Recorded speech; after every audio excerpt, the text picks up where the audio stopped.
Carta aos Colossenses, Introdução. Dificilmente alguém que ouça toda a história de Jesus e conheça os verdadeiros fatos de sua vida, ensinamentos, crucificação e ressurreição, irá reagir apenas com um sacudir de ombros, como se não tivesse ouvido nada importante. É certo que alguns, ignorando ou conhecendo bem sua história, acabam por dispensá-lo. Mas com poucas exceções, eles sabem instintivamente que estão diante de uma vida notável. Também é comum, entre os que o consideram verdadeiramente importante, a inclusão de outros que parecem ter igual importância. Buda, Moisés, Sócrates e Maomé, para citar alguns. Além das predileções pessoais, para eles Jesus é importante, mas não o principal. Seu prestígio é considerável, mas não é preeminente.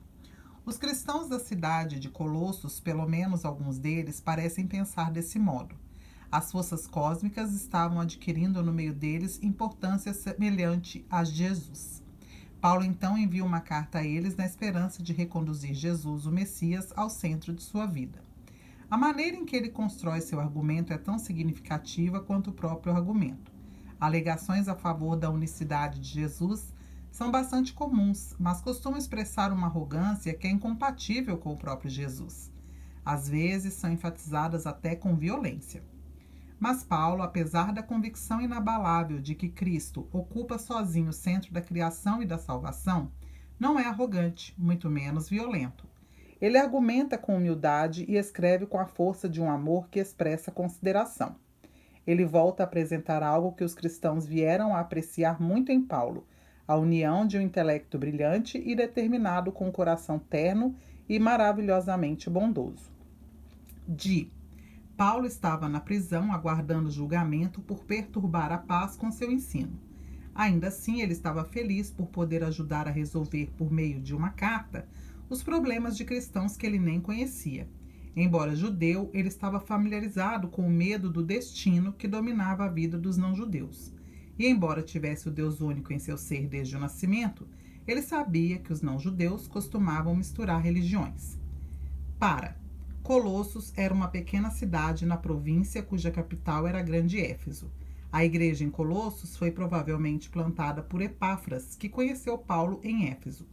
Quando a igreja colossense estagnou, Epáfras seguiu o conselho de Paulo. O povo da época, em sua maioria, acreditava que o ar em torno delas estava cheio de espíritos invisíveis e que os humanos ignoravam o perigo que tais seres representavam.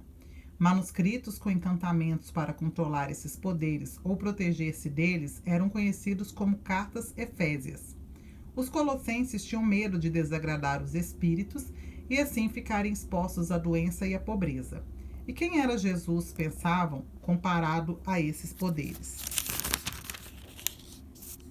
Contexto. No início dos anos 60, depois de Cristo, até 50 depois de Cristo, o reinado de Nero ia bem, porque o indefetível Burro e o filósofo Sêneca comandavam o império para ele. Nero havia reduzido os impostos e banido os esportes que envolviam morte na arena. Mas as coisas começaram a mudar depois que ele executou a própria mãe, acusada de traição no ano 59. Burro morreu em 62, provavelmente envenenado por Nero. Então Sêneca pediu para se aposentar. Havia feito fortuna e queria aproveitá-la. Depois disso, quanto mais erros políticos Nero cometia, mais ele culpava os outros. Paulo e Pedro foram executados neste período. Nero, por fim, acusou Sêneca de conspiração em 65 d.C. e o obrigou a cometer suicídio.